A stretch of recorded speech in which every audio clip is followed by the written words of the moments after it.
Tariff tariff tariff Donald Trump જ્યારથી સત્તામાં આવ્યા છે ત્યારબાદ અનેક દેશો પર ટેરિફ લગાવવાની વાત હોય કે કોઈ પણ દેશ કંઈ પણ કહે એટલે સતત એને એવી ધમકી આપવી કે તારા પર તો આટલો ટેરિફ લગાવી દઈશ, એ આપણે સાંભળતા જ આવ્યા છીએ.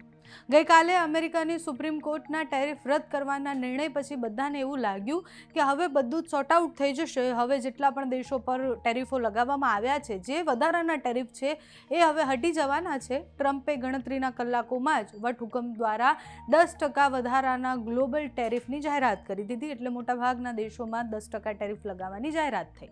ભારતને એનાથી શું ફરક પડવાનો છે, ભારત દેશ પર એની અસર કેટલી થવાની છે, એના ઉપર વિસ્તારથી વાત કરીશું. નમસ્કાર, આપની સાથે હું છું Payal.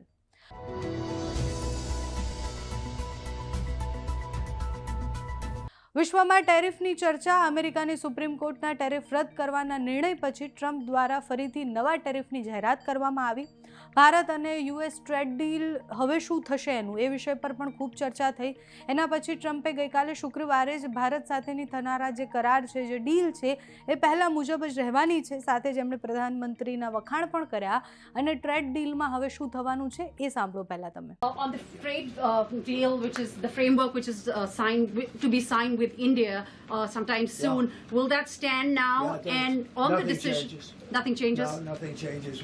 They'll be paying tariffs, and we will not be paying tariffs. Our deal with India is they pay tariffs. This is a reversal from what it used to be, as you know. India, and I think Prime Minister Modi is a great gentleman, a great man, actually, but he was much smarter than the people that he was against in terms of the United States. He was ripping us off in India. So we made a deal with India, and it's a fair deal now, and we are not paying tariffs to them, and they are paying tariffs. We did a little flip. ગઈકાલે અમેરિકાની supreme કોર્ટનો એ નિર્ણય, tariff રદ કરવાનો એ નિર્ણય, અને એના પછી બધાને એવું લાગ્યું કે ટ્રમ્પ હવે કશું જ નહીં કરી શકે. ટ્રમ્પે થોડાક જ કલાકોમાં બધા જ દેશો પર 10% ટેરિફ, ગ્લોબલ ટેરિફ લગાવી દીધો. એના પછી ટ્રમ્પે એક પત્રકાર પરિષદ કરી જ્યાં લોકોએ સ્વાભાવિક રીતના બહુ જ બધા સવાલો પૂછ્યા.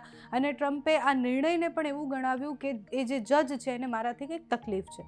ટ્રમ્પે જે નિવેદન આપ્યું એમાં સ્પષ્ટ એવું કહ્યું કે 2024ની ચૂંટણીમાં હું લાખો મતોથી જીત્યો છું. એવું લાગે છે કે કેટલાક જજોને એ વાતનો ડર લાગ્યો છે. લોકો મને ખૂબ પ્રેમ કરે છે અને સપોર્ટ કરે છે.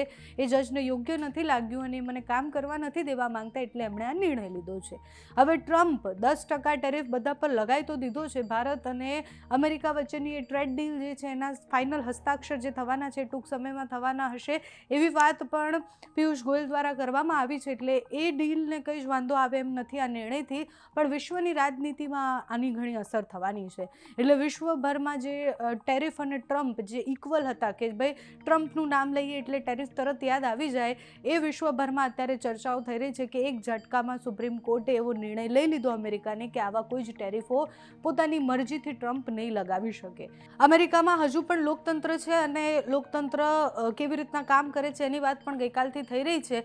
આ બધાની વચ્ચે ટ્રમ્પ હવે શું કરે છે, 10% ટેરિફ, અને આગળ જતાં ટ્રમ્પે એવું પણ કહ્યું છે કે અહીંયાથી અટકવાના નથી, એમને કોઈ રોકી નથી શકવાના. તો આગળ જતાં કેવા નિર્ણય લેવાય છે જોવાનું રહ્યું.